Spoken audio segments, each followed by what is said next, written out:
10 మందికి పత్రిక ద్వారా అందరికీ తెలిసేటువంటి ఏర్పాట్లు చేస్తాము. దీనికి మీరంతా సహకరించవలసిందిగా మేము కోరుతూ సెలవు తీసుకుంటున్నాం.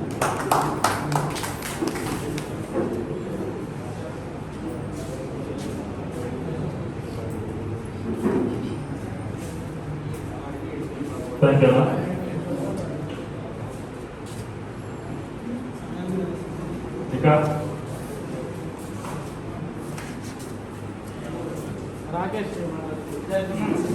మాట్లాడు. విద్యార్థి సమస్యల మీద విద్యార్థి విభాగం అధ్యక్షుల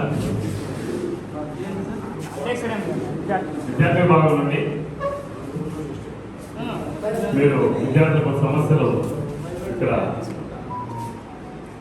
వివరిస్తే బాగుంటుంది. మీ అనుభవాలు క్లుప్తంగా దాని వల్ల మనం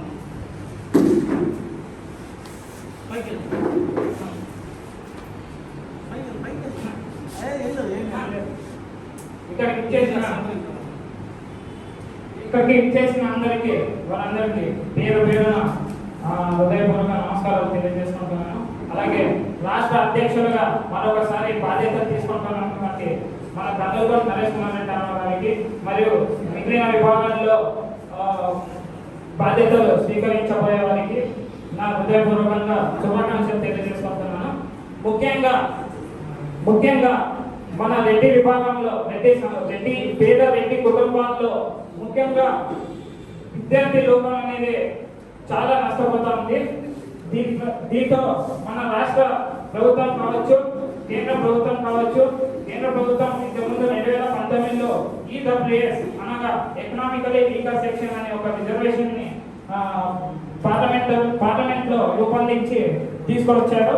దీన్ని మన రాష్ట్ర ప్రభుత్వం వారు 2019 నుండి అమలులోకి తీసుకొచ్చిన మన గ్రౌండ్ లెవెల్లో అది ఇంప్లిమెంట్ చేయడానికి అధికారులు ముందుకు రావడం లేదు.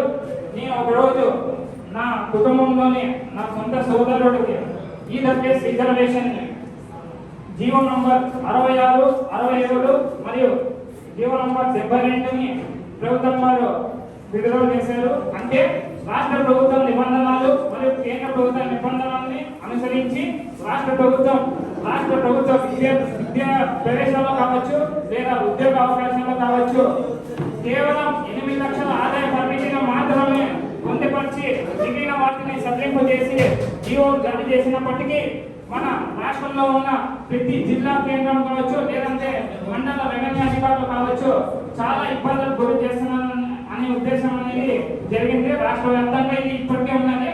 నేను ప్రత్యేకంగా దాన్ని పనిచేశాను. అంటే నా సొంత సోదరుడికి EWS రిజర్వేషన్ కోసం నేను మండల రెవెన్యూ ఆఫీసర్ గారిని సంప్రదిస్తే వారు మాకు ఎటువంటి నిబంధనలు మాకు రాలేదు. కేవలం కేంద్ర ప్రభుత్వంలో ఉన్న నిబంధనలు మాత్రమే మీ యొక్క సోదరుని వర్తిస్తాయని చెప్పగా నేను RTI right to information act 2005 ప్రకారం నేను వారిని సంప్రదించడం జరిగింది. వాళ్ళకు ఉన్నటువంటి నిబంధనల ప్రకారమే జారీ చేస్తామని చెప్పగా నేను మన రాష్ట్ర అధ్యక్షుల వారు కర్నూలు నరేష్ కుమార్ రెడ్డి అన్న గారికి ఫోన్ ద్వారా సంప్రదించడం జరిగింది. అన్న, ఇక్కడ మన రాష్ట్రంలో చాలా మంది విద్యార్థులు ఉన్న ఏకైక ఆయుధం ఒక EWS రిజర్వేషన్ మాత్రమే. అది మన రాష్ట్ర రెడ్డి సంఘంలోనే రెడ్డి సంఘం కుటుంబ సభ్యులకి ఇది ఎంతో ఉపయోగకరమైనది. విద్యార్థులు కావచ్చు, నిరుద్యోగులు కావచ్చు, ఇది ఒక ఆయుధం లాంటిదన్నా. జీవితాల్లో బాగుపడాలన్నా కేవలం అది ఒక విద్య ద్వారానే బాగుపడుతుంది అనేది ఇది జీవిత సత్యం. అందులో భాగంగా విద్యార్థి లోపం కావచ్చు, నిరుద్యోగ లోపం కావచ్చు నష్టపోకుండా ఉండాలంటే దీనిపై ప్రత్యేక కార్యాచరణ రూపొందించాలని చెప్పగా అన్నగారు అప్పటి మండలి విప్ వెన్నపూస గోపాల్ రెడ్డి గారితో మాట్లాడి అక్కడున్న మండల రెవెన్యూ అధికారి అయిన తహసీల్దార్ గారికి సంప్రదించగా వారు అక్కడికి సరిగ్గా రాలేదు. ఓకే, ఇది మీరు రావడం లేదని చెప్పేసి నేను RTI ద్వారా అడిగిన ఒక నేనే అని చెప్పదలుచుకోలేదు. కానీ ఒక నేనే నష్టపోతే నాలాంటి విద్యార్థులు మన రెడ్డి సంఘంలోనే పేద విద్యార్థులు కావచ్చు, నిరుద్యోగులు కావచ్చు ఎంతమంది నష్టపోతారని ఆలోచన చేసి దీన్ని రాష్ట్ర వ్యాప్తంగా తీసుకెళ్ళాలి, దీని పట్ల అవగాహన కార్యక్రమాలు నిర్వహించాలని చెప్పేసి భావించి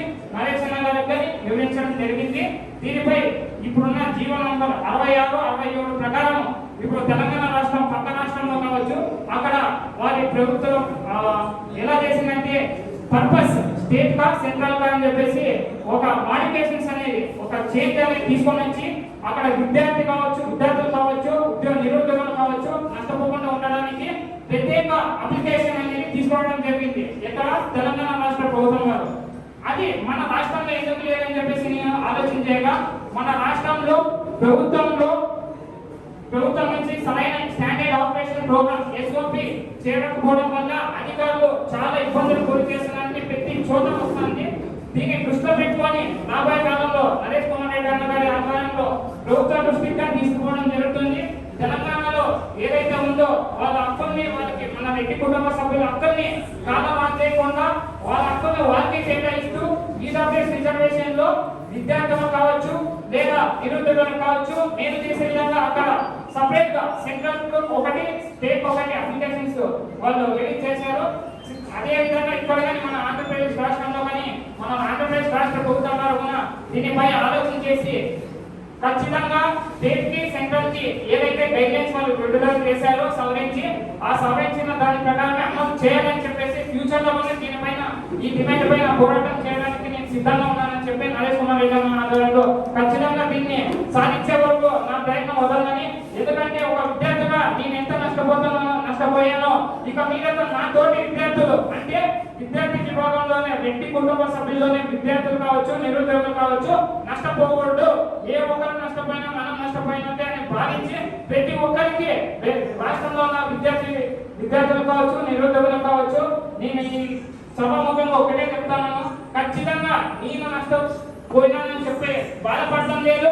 నేను నష్టపోలేదు. నేను నాతోటి ఇంకా నా వెనుక ఉన్న విద్యార్థులు కావచ్చు లేదంటే నిరుద్యోగులు కావచ్చు ఖచ్చితంగా నరేష్ కుమార్ రెడ్డి అన్న ద్వారా కానీ లేదా మన రాష్ట్ర రెడ్డి కమిటీ కార్యవర్గం నుంచి కానీ అండగా ఉంటామని చెప్పేసి ఏ టైంలో ఈడబ్ల్యూఎస్ రిజర్వేషన్